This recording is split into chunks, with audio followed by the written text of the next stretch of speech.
Templar, the original Knights Templar, does still exist in that group. Mm-hmm. Scottish Rite, very rich group.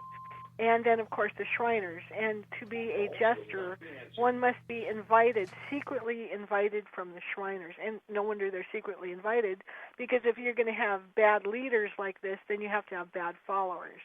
So jesters lose tax decision. The third article that I think is the best is critical, because an attorney for the state of Indiana assessor, Marion County assessor, successfully argued that the jesters do not qualify for a tax exemption, and yet they still exist. On their last tax return, they had some unusual language, and I think they're being investigated by the IRS, but there is no good reason. There is evidence, there's plenty of evidence that this nonprofit group has no reason to exist. And it's time, like I said, I don't care if anybody wants to go live wild and live like the Rat Pack in Vegas. Just don't make me, as a taxpayer, or my kids, or anybody else subsidize it. And that is what is going on here. So are we seeing just the tip of the iceberg with this nonprofit organization, or is this an isolated case, Sandy, or is the entire tax system being misused by other so-called nonprofits? Number one, I think this is the Achilles heel for Masonry. Mm-hmm. I think that we're seeing, I'm not a conspiracy theorist. My thrust is on nonprofit transparency, disclosure, and accountability. And so I've come at this from a very strict, disciplined point of view of the tax fraud. There is also the aspect of the secret societies, which leads us to ask, why should any of these secret societies qualify as nonprofit groups? The third question that you just mentioned is this isolated? And no, in the news, all of a sudden, about a month ago, the lieutenant governor resigned, boom, out of the clear blue sky. And my phone lit up with other reporters and other investigators calling me going, is there a relationship between the Allied veterans of the world who is using veterans to raise money through an illegal gambling operation and the Royal Order of Jesters? Because where you have, and as a previous law enforcement officer yourself, where there's gambling, there's going to be girls. Exactly. So the jesters, again, were described by the Department of Justice as operating a nationwide network of human trafficking and prostitution. So, yes. Okay, have you ever been threatened, sued, or harassed for the work you're doing in this? Well, yes. When I was first contacted in April 7 years ago by a Shriner whistleblower, but previous to that, I was investigating the nonprofit claims of a group made up of retired spies. I've written another book about remote viewing. You know what remote viewing is? I sure do, yeah. Yeah, the government psychic. Oh, you'll love that book. But anyway, so I investigated the International Remote Viewing Association's nonprofit claims, and it took me 3 years. But when I first asked them for their tax returns, because I wanted to help them raise money, they sent me a cease and desist letter, and they didn't even know how to run a nonprofit group.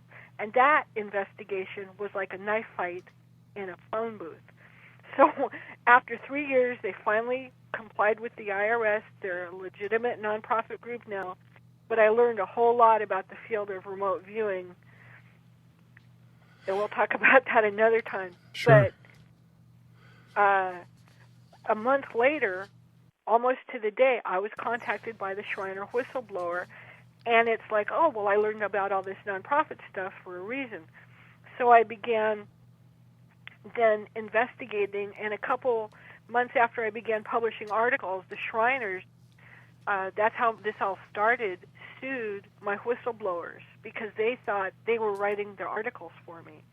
And they wanted to see all the emails between me and the whistleblowers. And that really made me mad. Here, this was a horrible lawsuit. Vernon Hill, the whistleblower, he suffered a stroke. They put so much pressure. The people think the Shriners are not what they appear to be. And I have another book coming out called Shriner Shame, which is completely different from the Jesters. So, yes, that it began with the Shriners suing my whistleblowers. The guy who put out the Jesters newsletter, which things, again, underage girls just don't ask, a bunch of dirty sex stuff that is sent to corporations. If the employers, the public places, like this Judge Tills got his Royal Order Adjuster newsletter through the court system. There's another judge in Florida, Tyree Boyer, who puts down his county of Jacksonville, where he gets his Jester email. But let me ask you this. In all fairness, okay? In all fairness, are you trying to blanket the entire Shriner organization as being a fraud? Because there are many people out there who say the Shriners do a fantastic job. You asked the question. Here we go. What I have found out about the Shriners is, number one, not only have they their leaders are members of the Jesters, but there was a Shriner study at the University of Cincinnati. I found out about this from a warning letter the FDA sent to a Shriner hospital in Sacramento. This Shriner warning letter, another one was sent to the hospital in Cincinnati, and the Shriners were running a study for a burn treatment called Permaderm that was so bad the FDA shut it down. I've investigated this for about 6 years, and it appears that, and I have to be real careful how I say this, there is a distinct possibility some of these Shriner leaders use their mortgages to take out a loan so they can buy low and sell high when it comes to the burn treatment.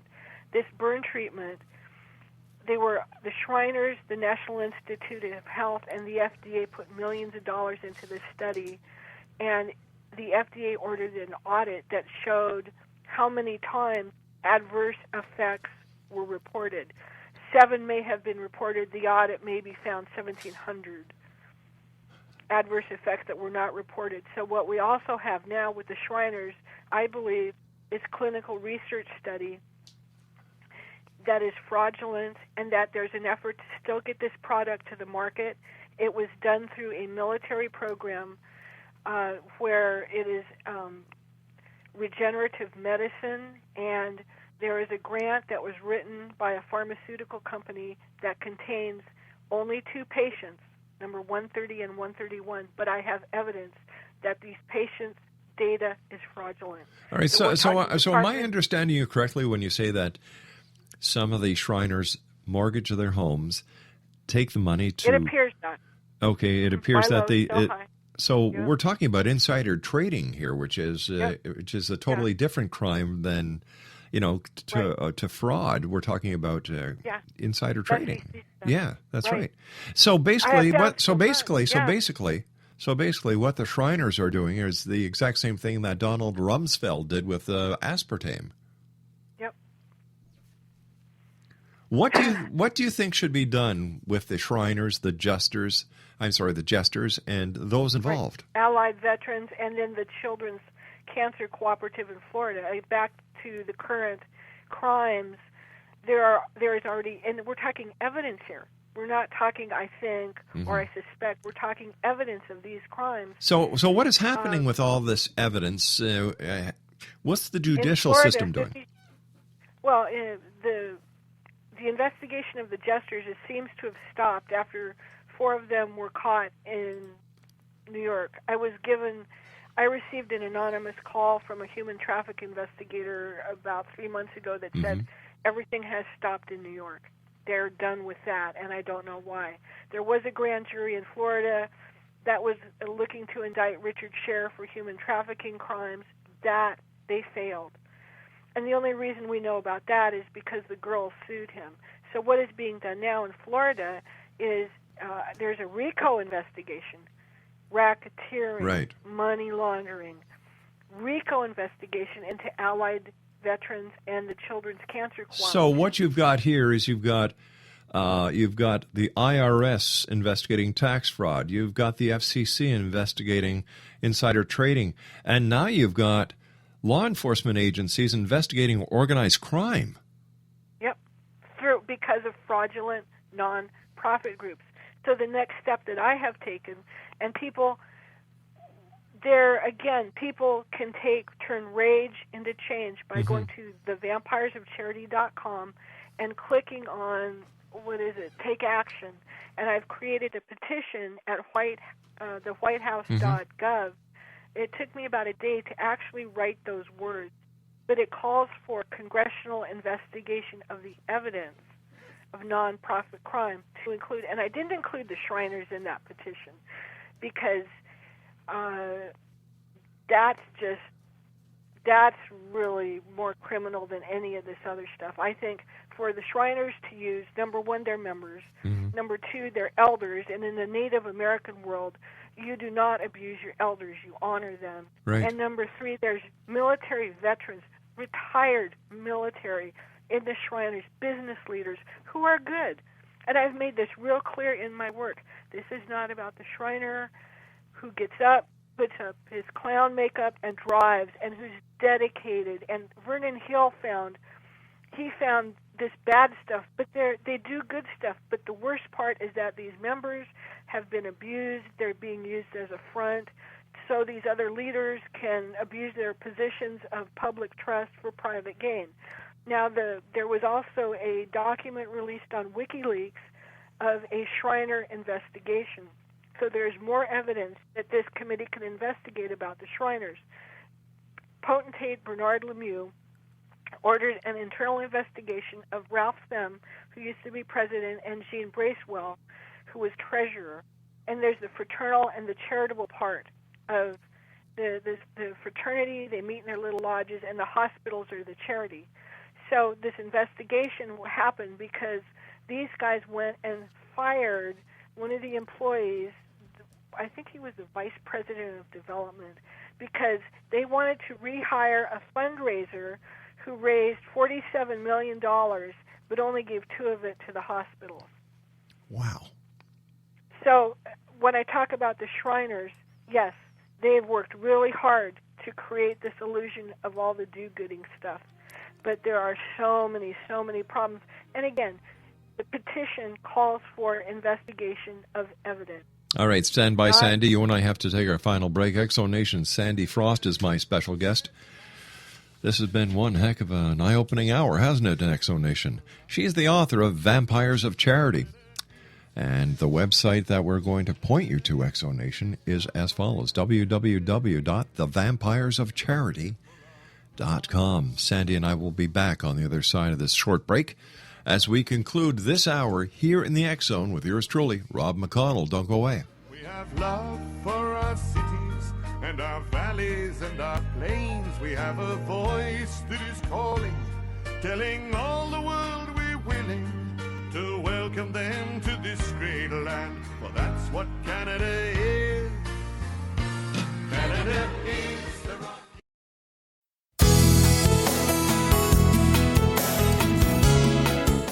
With each new extreme weather event or terrorist act, it becomes increasingly obvious that we live in uncertain and challenging times. We all buy car insurance. Why not collapse and catastrophe insurance? Matthew Stein, an MIT-trained engineer and green builder, has written 2 outstanding books to help people prepare, plan for, and deal with everything from minor situations lasting a few days to full-on collapse. Matt's first book, When Technology Fails, is a manual for self-reliance, sustainable living, and surviving the long emergency. This massive book covers the gamut from first aid and emergency preparedness to alternative healing, renewable energy, primitive living skills, and 18th century technologies that could be critical to your comfort and survival in a long-lasting crisis.